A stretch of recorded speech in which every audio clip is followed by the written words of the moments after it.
Maintenant, Tshisekedi dit qu'il y aura un dialogue. Tshisekedi dit qu'il y aura un dialogue. Les gens paniquent partout. Dans tous les médias. Bien, mais pouvez-vous quand même tapoter, mais plus de 500 dans TikTok. Vous tapotez, vous avez mis. Tout le monde dans les médias panique. Oh, Tshisekedi, maintenant, il a affaibli. Voilà maintenant qu'il a accepté qu'il y ait des dialogues. Non, Tshisekedi n'est pas affaibli. Moi, je dis mon analyse. Merci, prions pour quoi. Et puis, Mizo Diran, merci pour les roses. Moi, je donne mon analyse. Écoutez ce que je vais vous dire. Tshisekedi dit ça 3 fois. Nous ferons les dialogues sans ceux qui ont tué les Congolais pour quand même honorer les morts. Si vous me garantissez que la guerre va finir à l'Est, moi je vais faire les dialogues. De 3, les dialogues se fera ici au Congo, selon que vous allez reconnaître qu'il y a d'abord un gouvernement qui a été élu par le peuple et que tout est respecté. Moi, je n'ai pas un problème de ne pas causer avec mes frères et sœurs. Garantissez-moi seulement que la paix va entrer, nous ferons le dialogue. La question que je vous pose, vous tous, est-ce qu'en Bongo, les autres ont garanti à Tshisekedi qu'il y aura la paix? Si cela est une condition de Tshisekedi que j'accepte, on va faire le dialogue, mais qu'il y ait la paix avant que j'aille là-bas. Est-ce que tu ne trouves pas que Tshisekedi a rejeté la carte sur Ambongo et tous ces gens-là? Comment les Ambongo vont aller dire maintenant à Kagame que non, Tshisekedi a Ndimi? Mais tu sais qui était avec le dialogue, il y aura la paix. Ndimi dialogue. Siko Tikabi Tumba. Est-ce que c'est un piège que Tshisekedi fait à ces prêtres-là pour leur dire que je vous avais dit quoi? Il n'y a pas la paix. Donc, le dialogue, ce n'était pas ça le problème. Ça, c'est une possibilité. Parce que le dialogue ne sera pas demain. On n'a même pas donné la date du dialogue. Ambongo lui-même dit que faisant chemin, il y aura les conditions. Ça sera un dialogue inclusif. Non, vous n'avez pas suivi. Je vais vous mettre pour vous. J'espère que vous écouterez. Je prie pour que ça soit possible, que vous puissiez voir cette vidéo-là et ce qu'Ambongo dit. Et puis, Tshisekedi a dit que ces gens-là disent publiquement que nous sommes agressés par le Rwanda. Ambongo aujourd'hui dit publiquement, oui, nous savons tous que nous sommes agressés par le Rwanda. Ambongo a dit ça aujourd'hui. Cela veut dire que Tshisekedi a gagné. Tshisekedi a gagné. Maintenant, comme Ambongo a dit que nous sommes agressés par le Rwanda, c'est-à-dire que toute personne qui sera pour le Rwanda, Ambongo doit être contre lui. Voilà nanga malamu.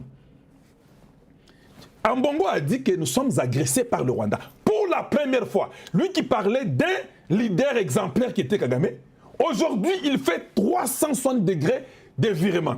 Je ne veux pas que les journaleux vous mentent. Oh, non, non, non, non, non. Non, lui n'avait jamais refusé le dialogue. C'est Kalonji qui a toujours refusé le dialogue. Moi, j'ai toujours dit que le dialogue n'est pas important parce que nous en avons eu plusieurs. Et ça n'a pas donné la solution. Alors, ce n'est pas important qu'on ait le dialogue. J'ai toujours dit ça, c'est ma position. Mais Tshisekedi n'a jamais dit ce que moi j'ai dit. Tshisekedi a toujours dit que lui est d'accord pour le dialogue, mais avec qui? Voilà.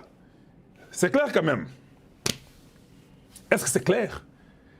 Et c'est ça que je fais comme travail. J'aime éclairer tout le monde. Et vous savez, quand le président parle de dialogue, moi je te dis que moi je ne suis pas pour le dialogue. Mais Tshisekedi n'a jamais dit qu'il ne voulait pas le dialogue. Tshisekedi avait donné des conditions pour le dialogue.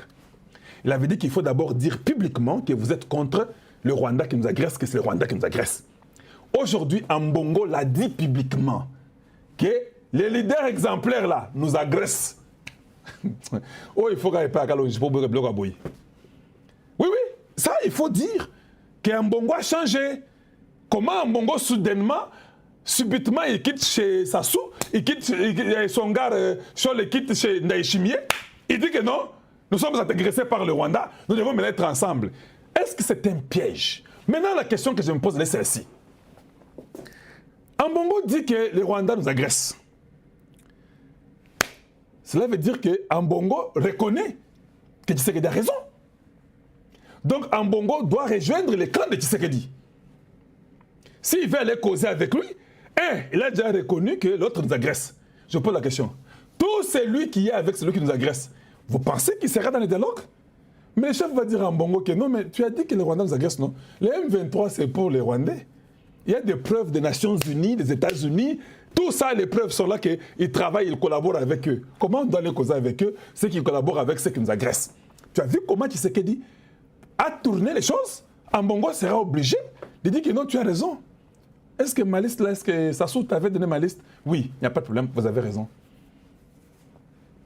Vous avez raison. Et ce sera comme ça. Tshisekedi va dire que, hey, mais papa, mais tu as dit que Kagame nous agresse. Mais le M23 a bien dit, même Nanga dit que nous collaborons avec eux.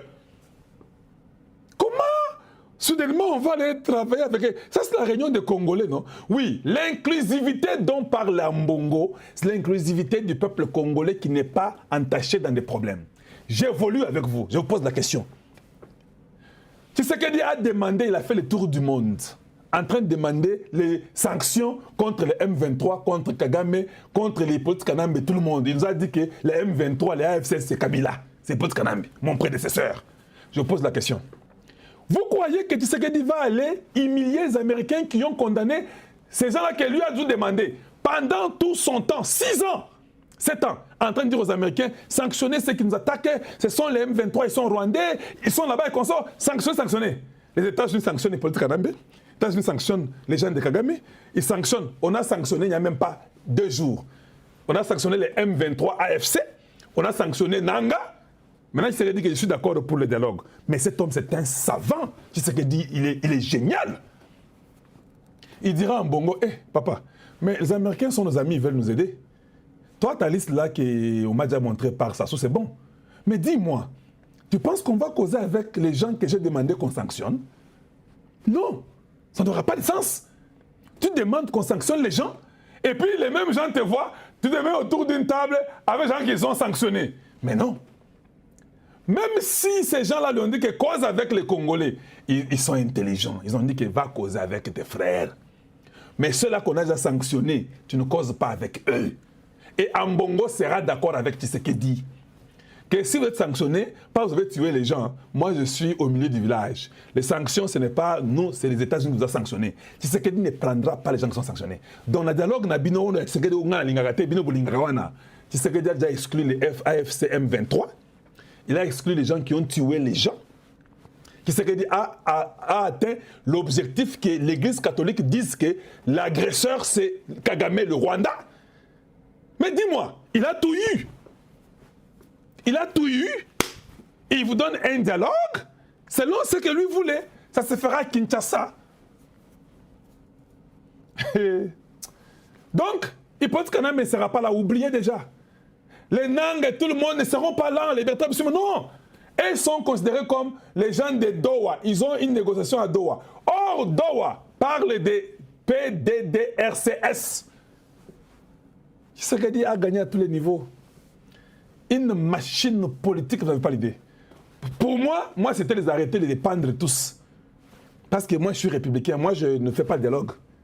Mais pour Tshisekedi, avec sa stratégie, génial. Je vous mets, Monseigneur Ambongo, que vous puissiez vous-même l'écouter. Et ça vous donnera encore une idée claire là-dessus. Je mets Monseigneur Ambongo, Mbangu, Bolanda. Bon, maintenant, d'abord, je vous montre comment on vous manipule. Ça, c'est Steve Wemby. C'est ce que Steve Wemby a mis, j'ai mis pour vous. RDC, malmené par l'opposition et l'AFC M23, Tshisekedi opte pour le dialogue inclusif. Mais cet homme est moins intelligent. Je ne sais même pas comment il fait les médias. Un homme très moins intelligent. Il n'a pas compris que Tshisekedi les a tous eus. D'ailleurs, vous devez être content que je vienne éclairer les gens. Ambongo a dit que vous avez déjà tué les gens. C'est compliqué. Ambongo a le but que Bobomi Batou. Vous trouvez que c'est facile? Allez, maintenant, rapidement, voyons un peu voir qui sont partis voir le président Tshisekedi. Je vais vous montrer qui sont partis voir le président Tshisekedi. Ça devient déjà compliqué. J'ai fait dans la liste, j'ai dit, ah mais ce président, il est incroyable. Comment il les a eus comme ça? Donc, il les a tellement... C'est comme si Tshisekedi a eu eloko moko boye. Et ça, tu as valeur. Eloko ango komo nango dialogue. Bola nanga malamu, nga za mulongeshi. So abande obombango. Tu n'as jamais vu quand on était des petits enfants, vous avez un oncle qui fait comme s'il cache quelque chose de très important. Tu pleurais, à la fin il te dit, il n'y a rien. Il a déjà sorti ce qui était important, il l'a mis dans la poche, toi tu ne voyais pas, tu étais petit, et tu tournais à la fin, il te dit, il n'y avait rien. Et puis il dit, oh, tonton, mais il y avait quelque chose qu'il avait caché. Et j'ai compris que c'est ce que Tshisekedi a fait. Je vous dis. J'ai compris que c'est ce que Tshisekedi a pu faire. Qu'est-ce qu'il a fait? Non, je ne vous donnerai pas le dialogue. Vous n'aurez pas de dialogue. On sanctionne. Le dialogue n'est pas là. On sanctionne. Le dialogue n'a pas eu. Le dialogue n'a pas eu. Eh, bon, c'est là que c'est boy. Eh, non, non, le dialogue. Non, c'est pas le dialogue. Et ils ont oublié tout. Ils se sont tous focalisés sur le dialogue. Tu es dans le c'est bien noté. Eh, mais toi, Zoboya. Ce qu'on appelle ce dialogue, il faut dialogue. On sanctionne, on sanctionne, on sanctionne, on sanctionne. Nassou qui dit, bon, allez, bon, ça dialogue. Moi, je crois que c'était un piège. Je crois que c'est un piège. En fait, le dialogue, Tshisekedi vous a déjà eu. Vous voulez faire le dialogue selon lui? Vous avez demandé, il vous a donné. Il a mis des conditions.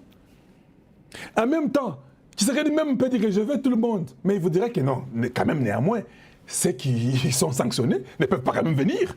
Il dira quand même ça. C'est la moindre des choses qu'il vous dira. Quand même, les gens, oui, ils vont sanctionner Bayaté. C'est ça qu'il va dire.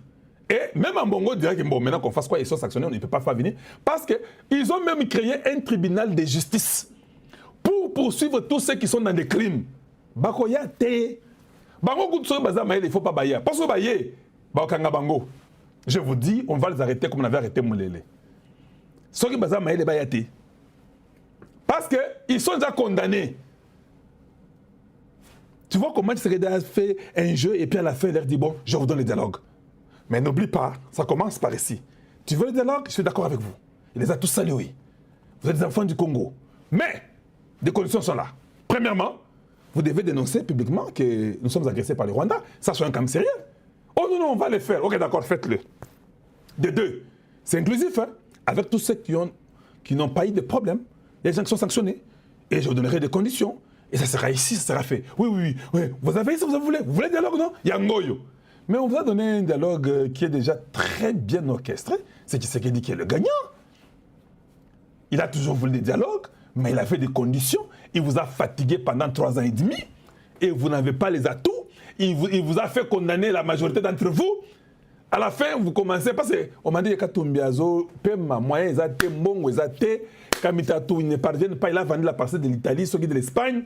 Tout le monde, non, c'est pas l'Italie, c'est Portugal ou Espagne. Donc, tout le monde, ils n'ont pas l'argent, ils souffrent. Si tu se dit encore que non, ça commencera en 2027, au mois de juin. Et que Ils vont dire non, dis-nous, qu'on fasse même le dialogue même d'une semaine. Parce qu'ils savent qu'il n'y a plus de ressources. Tu vois tous ces fainéants qui n'ont pas pu travailler dans leur poteau, qui ne peuvent pas travailler pour eux-mêmes. Ils comptent que sur l'argent de l'État. Après que Tshisekedi a utilisé ce qu'on appelle la politique de l'usure, il les a usés pendant 3 ans et demi. Et à la fin, Ambongo est là, non? N'est-ce pas celui qui disait que non, Kagame est un leader exemplaire? Lélo, il dit que nous sommes agressés par les Rwandais. Donc il pointe Kagame de doigts.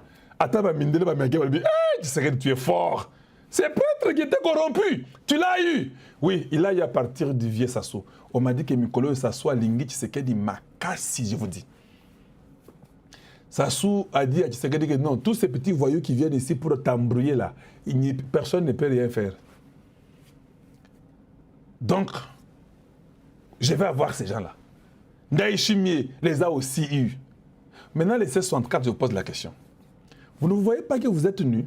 Dans l'autre C64, votre soutien, c'était les catholiques.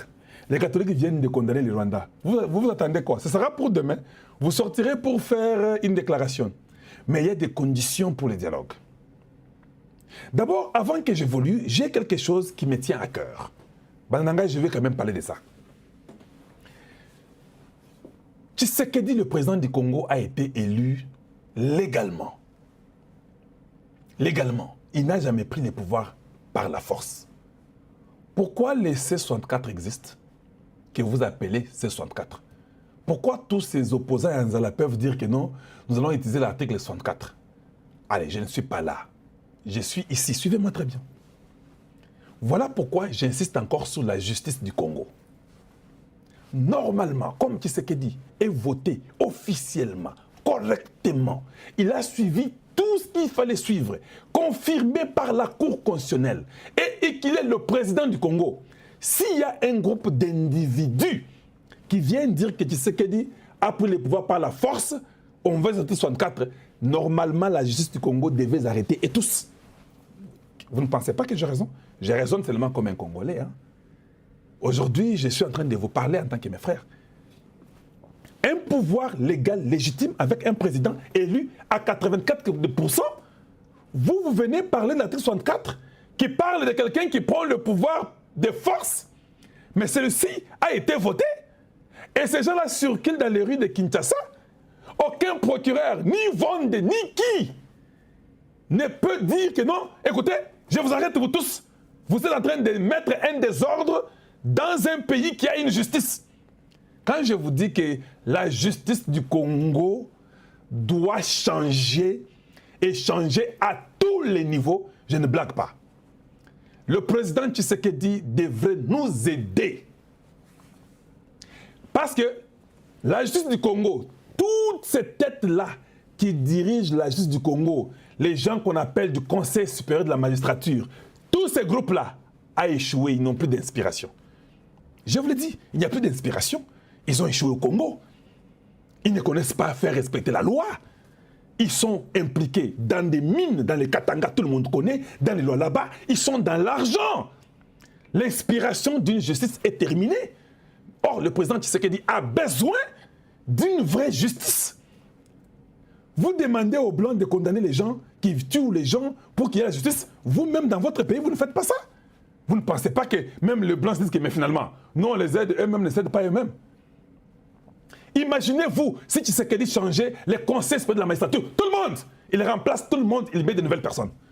Vous savez quel message Tshisekedi enverrait aux Américains? Pour dire que je suis ici, je suis sérieux, on doit travailler.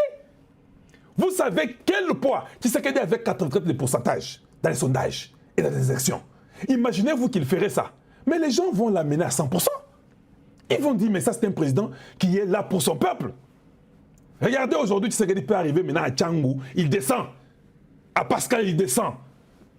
Juste pour avoir initié, accepté de mettre Kassongo. Avec tout ce que les gens l'ont dit. Et il va te faire un coup d'État. Et que Bakanayo. Tout ça, des menteurs. Des gens dans la mafia et dans l'armée et dans la justice. Comment quelqu'un qui est déjà dans l'amour de l'argent au niveau de la justice peut aider?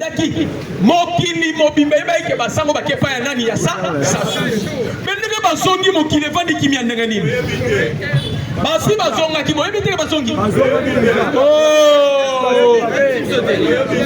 Siko ya wana lobi ko kende na bino boyemba ki yango mais bozongi na bino bozongi akobata mandenge nini. On ne combat pas la personne qui a la ponction divine katina ye. Omoni mutu azala nzambe sumuki saye parce que loko eko kabela mutu eko kabola mutu na nzambe za péché. Soki azana nous na nzambe bino ba hotela ba défaut mais nzambe sera poni mutu il ne tient pas compte ya ba défaut ya mutu. Ça soit yebisi ba sango so bwana bezwa kimia mboka na bino bonzi mama mtiseke na yebisi bino. Bref, peuple congolais 86% sondage bandimi changement de constitution. Si on va conseiller ni na opesa bino. Mabimi ya kozonga ya 4 minutes. Ça soit ici bango subo zana besoin penza ya kimia na mboka na bino. Papa, et ala biloko mosusu wa otali gauche otali droite moya ko bomba ezate. Tolobaki na bino awa. Bitupa ya Congo ezana deux aspects. Ezana un aspect spirituel, ezana un aspect physique. Bible est claire, c'est par l'invisible que le monde physique existe. Et l'ingé koloba, ce qui engendre, ce qui est physique, c'est la spiritualité. Si vous êtes incapable de contrôler la spiritualité, physiquement, vous allez bitoyo. Parce que mon limo, on y est bité. Paul Kagame, pour déboulonner Kagame, on devait commencer par la spiritualité. l'une des raisons quand le président Tshisekedi avait accédé à la magistrature suprême, et l'homme ya yambo, azoki Congo azoki sangi na maboko ya nani. Alors millions de fois qui t'a sala, papa, sénateur oyo alemo l'autre où tu connais Bisapino a koufi brisque, abelité n'unité a koufi. Tango tolobaki makambu ya Congo et comme une dimension mususu so koti mutu ko sala nini. Même ma fayulo, ce sont des morts vivants. Ce sont des morts vivants. Ambon wala nyoso bientôt là.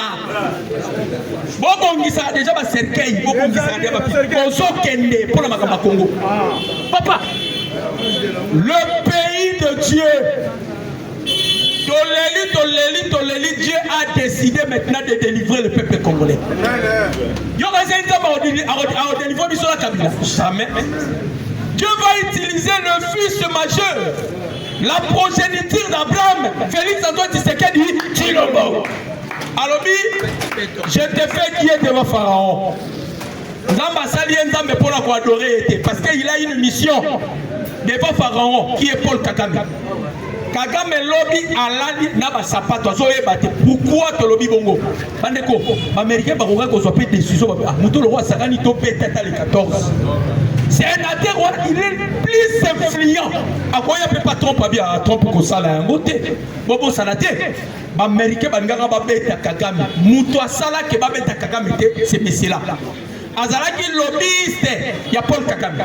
Ma maman pe ba Congolais ba laleli ka mu Congolais se ba binzambe longola ye na mokili. OK. Awa eza makambo sali mabe ba effacer yo. Parce que makambo ya Congo ezali sous dimension mususu te et comme une dimension eza plus élevée. Les analystes politiques lobby bo kepenge. Et penga lobby non tozo sala marche pour empêcher Tshisekedi à retirer loi na référendaire. Les analystes de Bavandi basali analyse boyoka. Balobi liboso ezalaki bozo tambola pour la démission à Tshisekedi. Les lois vont changer comme yo pour Tshisekedi alongola loi na ye. C'est-à-dire bino déjà ne bozawana vous avez violé la constitution. Parce que quelqu'un qui est légitime, bino bozo senga démission na ye. Démission na ye par rapport à ni est-ce qu'il y a une crise au Congo? Dans la crise sécuritaire, crise politique na Congo et Salakate. Crise de la sécurité. Banaliste de Batalika que ces gens ici sont affaiblis. Baza déjà bloqué. Lobby Marco Rubio. On a zobi Sabino lobby Marco Rubio. Asengi va classifier tous les dossiers qu'au 1990. Il y a un au Kaka Masala. 90, Batangi le 6 avril. Nini Kouya Abiyarimana. Et non, il y a Juvenal Abiyarimana. C'était le 6 avril. Batangi Biloko Wananyo so Rubio Ndalobi. Et puis à garantir ma congressiste. Alobi, ne vous en faites pas.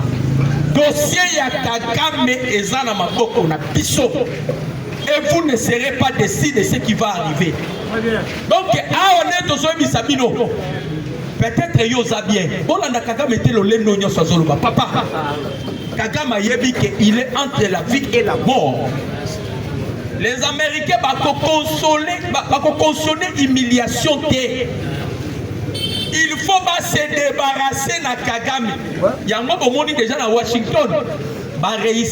Réunissaki déjà opposition à Rwanda. Batsua Bazalaki, Bahutu Bazalaki, Nabatuti Bazalaki vivant en étranger. Et puis Bandimaki déjà Moutoua Kokamba Bango. Nebomoni lobby, pas Jimoko Bimi. Balobi selon l'initiative ya Américain. Américain va sengi Ramaphosa a comme médiateur du gouvernement congolais na ba M23. Bonzo mon approche à Américain n'est Kaboni. Ramaphosa nani Ndaishimi et ba PCA na ba opposant. A piégé déjà ba opposant. A ebisi ba opposant problème ezate to kene na dialogue d'accord. Bo ebisa biso. Après dialogue na bino de Kagame na Est la République démocratique du Congo. Et là qu'on a pour le président Tshisekedi a piégé la sous opposition bien. Toujours qu'il y a un dialogue. Mais ceux qui te continuent dialogue, Kabila bimite bino nyoso toko kanga bino. Parce que bolobi pour qu'ils aient là, il faut un dialogue, non? Donc il y a un dialogue. Kagame kuna azali susu ya kobomba te. FDLR misute Kagame alobi mabele nanga. Alobi il faut mabele na biso. Mais pour ta cause qui est là qui Bill Clinton. C'est que Kagame oublié la RDC. C'est papa. Bobi moment oyo Lumumba lobaka ke la balkanisation République démocratique du Congo se pointe à l'horizon. Peut-être non na botamité. Congo pour la balkanisation, c'est un pays extrêmement sacré. Baluka. Si vous qui mangwa zongi dans un autre corps, qui m'invite dans un autre corps, Lumumba dans un autre corps. Pensez-vous que Bino Vokolo Tshisekedi? Jamais. Papa. Bisoku Touté. Lobi na moni Steph Web ya bandide akolela. Tshisekedi anga bomama nyamulenge. Oh, papa, nanu to bandi bitumba te. Si Tshisekedi anga bomama nyamulenge, azo sala déploiement. Non, bino boloba bokota na Uvira. Bientôt là, tozo minembo na force. Exemple la quitté. Président Tshisekedi a teki mokili mobimba témoin. Voilà. Naba américain bino moko boza témoin. Boyebi si Kagame bima bibi. Habilité. Tobaki Kagame bima bima ki. Habilité. Ce n'est pas l'ambassade américaine là qui prend les Nations Unies. Les revenus où la RDC doit se défendre, yemoko. Sikoyo to sombi ba drone. Tozo sala déploiement. Ande konzo va to rendre ba sonné belebo. Ah, Tshisekedi a bomba main. Papa, déploiement à Papa Bitumbe Salamité. D'abord lobby. Tant on soit qui l'umbishi. Ton petit ennemi ton sur l'umbishi. Alain Moloto, président Morosa Ramaton Milaïbo, comment on est là? Emmanuel Macron, imbécile Macron, Adelemi, Emmanuel Macron Adelemi. Oh, solution ya biso ya conflit ya biso na Rwanda, na guerre et Gosimbate. Il faut un dialogue. Question totuni, soba ya Macron, un soldat français bazo sala nini na sima ya Rwanda. Yo lobi solution eza minduki te eza militaire te solution eza nini dialogue. On se pose la question que faut maintenant de militaires français na sima ya Rwandais. Problème ya Macron za la raboye matoyi milai ya Macron a toujours l'habitude ce qui a moni to komi ko avancer akoye la biso ba prétexte pour ko sabiso. Mais lelo to comprendre parce que le président Tshisekedi alobaki na LCI batelemina Emmanuel Macron basololi na Macron basololi président Tshisekedi abimi, je m'excuse, journaliste mon robot un panafricaniste aye pas président Tshisekedi abi président na moni on uti pas Macron bimi au secret webi ke président Tshisekedi a sekarane kaka ya on a vu ça congolais solinga Tshisekedi ke mitala emso za na kindoki Tshisekedi aza aimable oza censé kolinga ye aza aimable oteli kabo on se pela na ye fachi beto yo sozo tala mbongo linga Tshisekedi te tala longa mbongo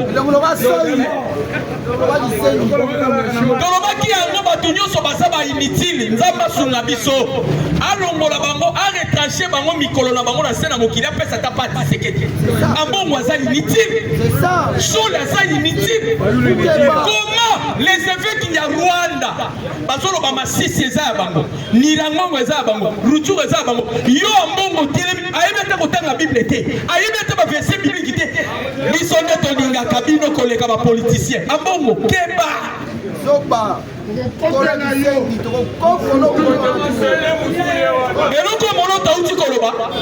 je vais vous expliquer. Parmi ma carte, il y a dialogue comme c'est quoi on continue comme ça. Oui, mais on va préparer terrain pour Nana. C'est Moïse Katumbi. Pour créer troisième voie. Et là, on y va au Sala. Kabila a conscient que les Congolais vont être là. Il y a une zone de l'année bien à Yatika. Tu as dit Kabila. Nous allons appauvrir Kabila. kabila tu ne peux pas y croire okozonga maboko pamba président Tshisekedi abimi na LCI journaliste atuni Mukonza Mboka alobi président Tshisekedi oye kosala so nini na France yo yebi bien ke ba français baninga ya ba rwandais président Tshisekedi atali alobi tobeta dame yoka réponse tozobeta dame na jeu tozobeta ngai ne na ozala vainqueur bango ba okatana na nzela alobi on ne peut pas imiter un singe pour combattre un lion et là il faut un mode opératoire ya lion aliaka ndenge nini a réfléchir ça ndenge nini ça serait pour la première fois de l'histoire la RDC va donner la leçon au monde. Oh, tokobangisa mokili mobimba. Lelo tozopesa leçon te. Tovandi na conseil de sécurité te. Papa, bisonde tozo décider na mokili na minute oyo. OK. Boka ki zeno mu Congo. Alobi nazo senga Ukraine na Russie boluka bosolo. Bango pe ba ila biso dialogue. Boluka bosolo la. Tozo senga kimi kota boy, ça dit toza na baton ya commandement. Boze la levende Mukwantombolo akozala na tribune na Nations Unies. Il va incarner fait Etienne Tshisekedi wa Mulumba parce que yava kende kuna akoleka na soki bomoni kaka leki na Belgique, c'est que mutake na États-Unis ezali suyete. So bomoni ka voyage na zolinga kende aleki na Belgique, c'est que oya kozala na tribune na Nations Unies et kozala Etienne Tshisekedi wa Mulumba. Comme ça toko beta ba obie ça ba mote. Awa tozo zela sikoyo. Yo ça ko mituna. Les 15, les 15, les papa. Kagame avant les 15 jours, vous savez qu'il a limogé 100 militaires, 100 officiers supérieurs. Allons Libango. Avant le 15. Allons Libango. Elle n'est pas Makaga Babo officier. A-t-il pas en retraite? Kagame a même l'iligne na ye. Aza sir na l'iligne na ye. Aza côté les syndiqués. Toyebi saki Kagame. Imaginez-vous bande comme Congolais. Mbula na mbula Kagame, mbula na mbula Kagame avandi na Congo. Kagame ayebaki te ke eloko nyonso eza illégal ezalaka na ebandeli mpe yaka na suka. Oh nyonso eza illégal. Bomoni Nyarikabu, conseiller exécutif ya Sovo la RDC, Sovo Kabila na Kagame. Yewana na Minembo, pembeni ya ba rebelle. Tauto bande koyebisa Kabila. Biso ba Congolais to ma yeli koleka yo. Un jour na zomo na Pierrot Louanga et puis les types wana. Na moi si na ebibi kapinga. Ba telemio Tshisekedi. Oyeba kolata costume te Kabila ndala kisiovi. Oh.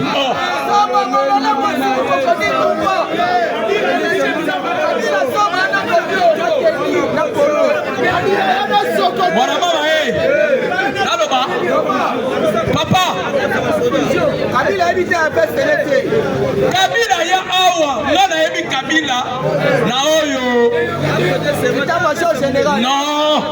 Kabila abandai kovana na Kankokolo. Kabila zui sirage ya kiwi. Na époque ya kiwi nde ezalaka. Azo silisa sirage wana na debot. Kabila.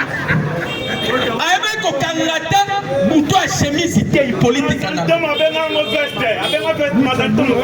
Azola ki sabiso mwana Kabila o atangi. Tobi me akosuka ka rebelle. Papa na ekuto atangi. Aboyi na ye statut ya sénateur à vie. Asongeli biloko aliaki. Yango to baka sana nye. Moi. Papa. Ce qui est la présidence du chance nationale à Mokilio et Kabila. Obimi na Bruce, au commis milliardaire. Au lieu de na Okimia, bala basi na biso, au silisi na Koswa. Au lieu de na Okimia.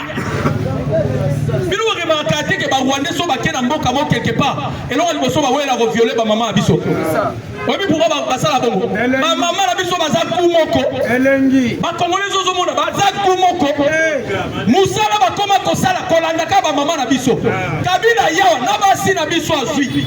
Nyoso to pesi Kabila. À la fin de compte Kabila a décidé yemoko. Azonga na bitumba. sikoyo lelo yo parce que il y a des gens Jean-Marc Kabunda comme ekoluka a dédouaner Kabila doye ko se rendre compte que Kabundu wana azalaki pio ya Kabila na kati ya UDPS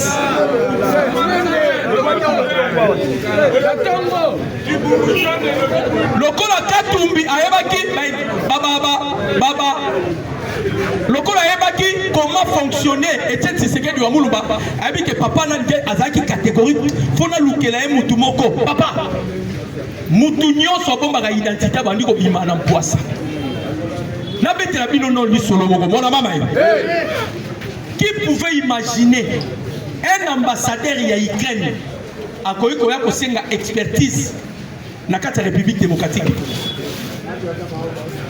non lobela c'est cela et ça va biloko ya ntimini Ukraine et outi na Ukraine ye awa Mako senga sesela me cordon na bango akende ko mema expertise na ye ya ba makambo ba antimine na kati ya Ukraine. Quand Lumumba lobaki l'histoire du Congo serait écrite par un vrai Congolais, les gens ne savaient pas. Lelo ba eko Luka Emmanuel Omanga cordon ya seselam akende na Ukraine a même expérience né na Ukraine pour la kolakisa batundeni balongola kabamine to metela non cordon Emmanuel Omanga. Ouais. Papa, dans la biloko ndenge komi ko salema. Pour vous dire que makambu na Congo est komi ko changer. Bande kolanga ba Congolais. Président Tshisekedi a su parier azukaka makambu ya Congo a même na dimension likolo. Même les Américains. Bangoni ba créé ki Kagame za robot non. Il a été créé par les Américains. Et ça va côté. Tomemi Amérique tina souka. To bloquer Amérique na souka. Les États-Unis ont l'obligation. Et ça va côté. Les États-Unis ont l'obligation ya coagir. Yango to episi bino bande ko ba Congolais. Jour si moi combien? Jour si moi combien? Ouais koya lobinga na to ebi. Ouais koya les 15 ngana to ebi. Mais Macron ça siko na boule. Emmanuel Macron, le col a dit que Makambo komi ko kita mabe. Emmanuel Macron il veut maintenant créer quelque chose. Bon quand moi teso ibo moni Kagame ake force, c'est Kakimi.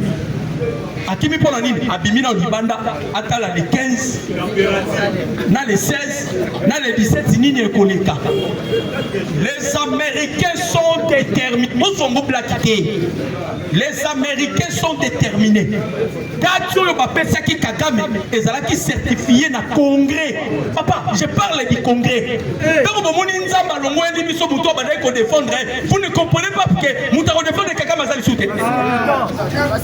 Papa, apôtre Paul a le nature pour enseigner Bino. Molo tonda zo défendre gars. Bino nyonso boza contre nga mais molo tonda défendre nga. Tolali tolamuki molo takufi. So nga na muta mayena osani. Bona yebike muta o défendre nga lisusu awa. Papa, Kagame so mala to so amité.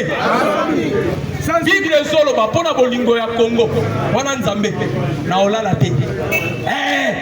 Tobisaki nzambe mutu nyonso aza obstacle ya République démocratique du Congo. Kobanda na ambongo soki moeza longola yele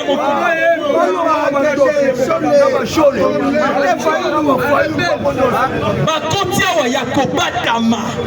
Quelle honte! Ça soit tout niveau. Vous êtes là pour la paix, non? Ouais. Vous ne voyez pas que Pézaka Kebotika Tshisekedi a changé de constitution?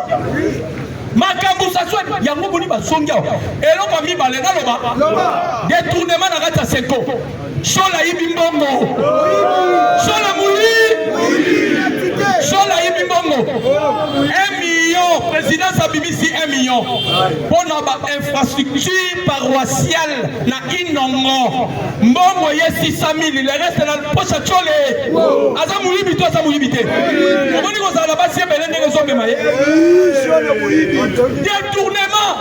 Donc nous avons voyé dans un senga IGF. Pourquoi papa IGF pour la nana? Papa bita 6 mois.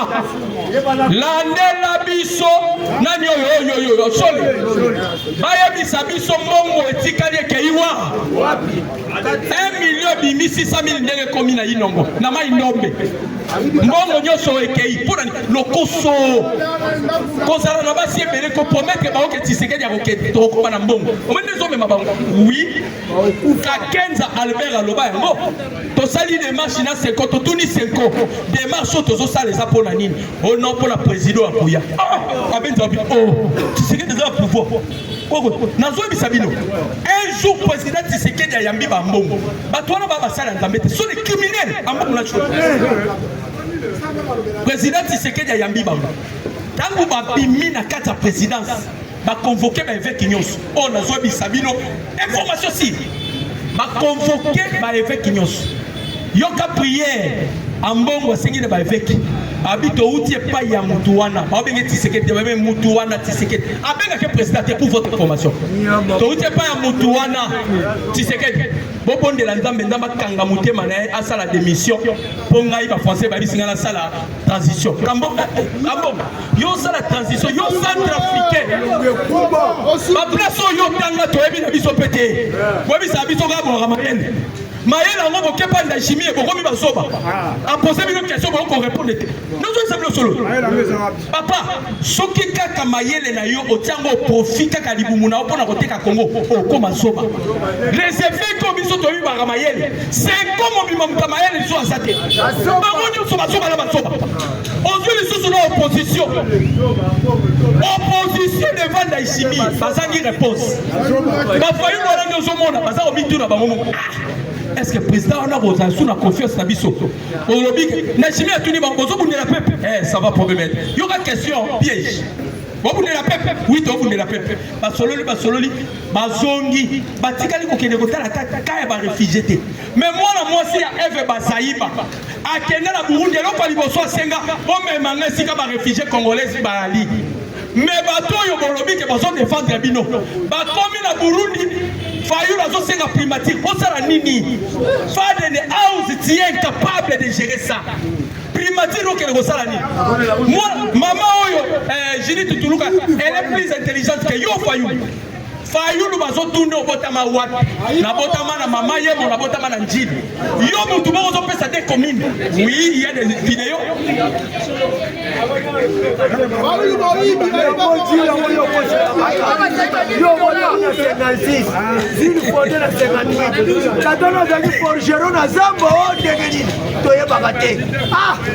Papa, toana esengo nendo lo bakaka. Mutu nyoso zaki a muteme zaki simba te. To bakota na point 0. Barake koya. Na ebisaka bino ezaka ne loko moko na mona pas président Tshisekedi. Soki indinga Tshisekedi a robima kandi loko moko bona suka. Papa, totikali na 2 jours. Tozola la lobetikali jour moko. Après les 15. Wala na Kabila na Kabila okenekeni. Akima ogeta la la Kenya. Kagame peut-être France ou quand pas okenete pour na ishimi a voter. Papa. Et quand les 15, les 16, les 17, on peut les surprendre. Pour Baloba qui tire avant les 20. Mais que nous sommes les États-Unis d'Amérique. J'ai dit, je vous remercie.